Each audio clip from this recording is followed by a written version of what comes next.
Cornea ಅಂಧತ್ವ ನಿವಾರಣೆಗೆ cyclothon ಅನ್ನ ಸೀತಾರಾಮಪಾಳ್ಯ metro ನಿಲ್ದಾಣದ ಪಕ್ಕದಲ್ಲಿ ಆಯೋಜಿಸಲಾಯಿತು. ಕಾರ್ಯಕ್ರಮವನ್ನು ನಾರಾಯಣ ನೇತ್ರಾಲಯದ ನಿರ್ದೇಶಕರಾದ ಡಾಕ್ಟರ್ ನರೇನ್ ಶೆಟ್ಟಿ ಮತ್ತು ನಾರಾಯಣ ನೇತ್ರಾಲಯದ ವೈಟ್ ಫೀಲ್ಡ್ ಶಾಖೆಯ ವೈದ್ಯಕೀಯ ಅಧೀಕ್ಷಕರಾದ doctor Harsha Nagaraj flag off ಮಾಡಿದ್ರು. ಈ ವೇಳೆ ಮಾತನಾಡಿದ ಡಾಕ್ಟರ್ ನರೇನ್ ಶೆಟ್ಟಿ, ಕಾರ್ನಿಯಾ ಅಂಗಾಂಶದ ಬೇಡಿಕೆ ಮತ್ತು ಲಭ್ಯತೆಯ ನಡುವಿನ ಅಂತರವನ್ನು ಕಡಿಮೆ ಮಾಡುವ ತುರ್ತು ಅಗತ್ಯವನ್ನು ಒತ್ತಿ ಹೇಳಿದರು. ಕಾರ್ನಿಯಾಗಳ ಬೇಡಿಕೆ ವಾರ್ಷಿಕವಾಗಿ 2 ಲಕ್ಷಕ್ಕಿಂತ ಸ್ವಲ್ಪ ಹೆಚ್ಚಿದೆ.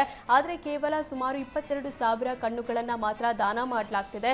ನೀವು ಇನ್ನೊಬ್ಬ ವ್ಯಕ್ತಿಗೆ ನೀಡಬಹುದಾದ ಅತ್ಯಮೂಲ್ಯವಾದ ಉಡುಗೊರೆ ನಿಮ್ಮ ಕಣ್ಣುಗಳು ಅಂತ ಹೇಳಿದ್ರು.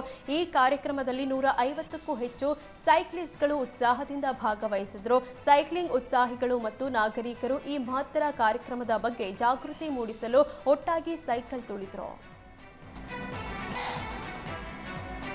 ದಸರಾ ಉದ್ಘಾಟನೆಗೆ ಬಾನು ಮುಷ್ತಾಕ್ ಆಯ್ಕೆ ಪ್ರಶ್ನಿಸಿ ಮಾಜಿ ಸಂಸದ ಪ್ರತಾಪ್ ಸಿಂಹ ನ್ಯಾಯಾಲಯಕ್ಕೆ ಅರ್ಜಿ ಸಲ್ಲಿಸಿದ್ದಾರೆ. ಈ ಬಗ್ಗೆ ಪ್ರತಾಪ್ ಸಿಂಹ ಮಾತನಾಡಿದ್ದು, ಬಾನು ಮುಷ್ತಾಕ್ ಸಾಧನೆ ಬಗ್ಗೆ ನನಗೆ ಗೌರವವಿದೆ. ಬಾನು ಮುಷ್ತಾಕ್ ಮುಸ್ಲಿಂ ಎನ್ನುವ ಕಾರಣಕ್ಕೆ ನನ್ನ ವಿರೋಧವಿಲ್ಲ. ಆದರೆ ನಮ್ಮ ಧಾರ್ಮಿಕ ಆಚರಣೆ ಬಗ್ಗೆ ಬಾನು ಮುಷ್ತಾಕ್ ಅವರಿಗೆ ಅಸಮಾಧಾನಗಳಿವೆ.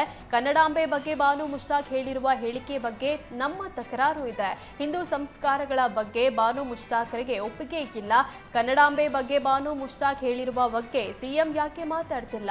ಕನ್ನಡಾಂಬೆಯ ಅರಿಶಿನ ಕುಂಕುಮ ಬಗ್ಗೆ ಆಡಿರುವ ಮಾತಿನ ಬಗ್ಗೆ ಬಾನು ಮುಷ್ತಾಕ್ ಕ್ಷಮೆ ಕೇಳಿದ್ರೆ ನಾನು ಕೋರ್ಟ್ಗೆ ಹೋಗ್ತಿರ್ಲಿಲ್ಲ.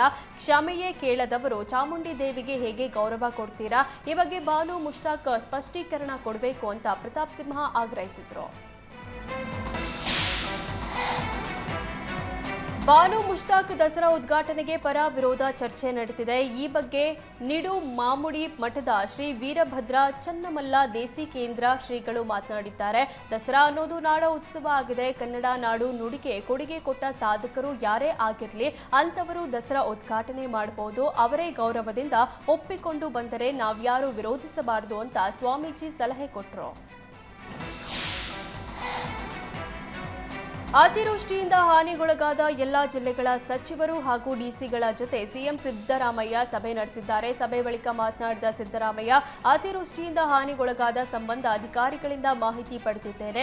ಈ ವರ್ಷ ವಾಡಿಕೆ 4% ಜಾಸ್ತಿ ಮಳೆಯಾಗಿದೆ. 10 ದಿನಗಳ ಒಳಗೆ ಬೆಳೆ ಹಾನಿ ಬಗ್ಗೆ ಜಾಯಿಂಟ್ ಸರ್ವೆ ಮಾಡಿಸಿ ಸರ್ಕಾರಕ್ಕೆ ವರದಿ ಕೊಡಲು ಎಲ್ಲಾ ಜಿಲ್ಲಾಧಿಕಾರಿಗಳಿಗೆ ಸೂಚನೆ ಕೊಟ್ಟಿದ್ದೇನೆ. ಬೆಳೆ ಹಾನಿ ಪ್ರದೇಶಗಳಿಗೆ ಉಸ್ತುವಾರಿ ಸಚಿವರು ಹೋಗ್ತಿದ್ದಾರೆ. ಮಳೆಯಿಂದ 5 ಲಕ್ಷಕ್ಕೂ ಅಧಿಕ ಹೆಕ್ಟೇರ್ ಬೆಳೆ ಹಾನಿ ಆಗಿದೆ. ಸದ್ಯಕ್ಕೆ 550 ಕೋಟಿ ಪರಿಹಾರ ಆಗಬಹುದು ಎಂಬ ನಿರೀಕ್ಷೆ ಇದೆ ಅಂತ ಹೇಳಿದ್ರು.